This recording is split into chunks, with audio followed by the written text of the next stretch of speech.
প্রশ্ন দেওয়া রয়েছে চিত্রে এল এবং এন হচ্ছে প্যারালাল লাইন আর এ এবং বি হচ্ছে ট্রান্সভার্সাল লাইন। ট্রান্সভার্সাল লাইন কি?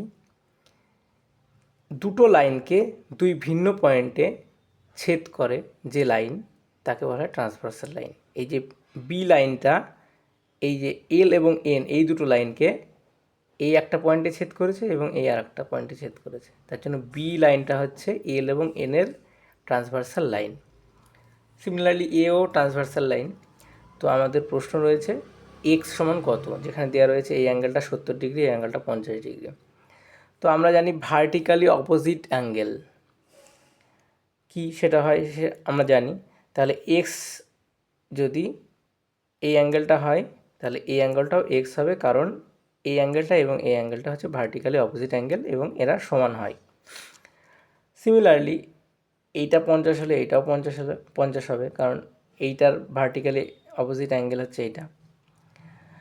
আর এল, এই লাইনটা এল লাইনটার সাথে প্যারালাল, এবং এই যে লাইনটা, এই লাইনটা এই দুটো প্যারালাল লাইনকে কানেক্ট করছে। তার মানে এই অ্যাঙ্গেলটা এবং এই অ্যাঙ্গেলটা হচ্ছে অল্টারনেট অ্যাঙ্গেল হবে এবং সমান হবে, তাহলে এটা হয়ে যাবে 70 ডিগ্রি।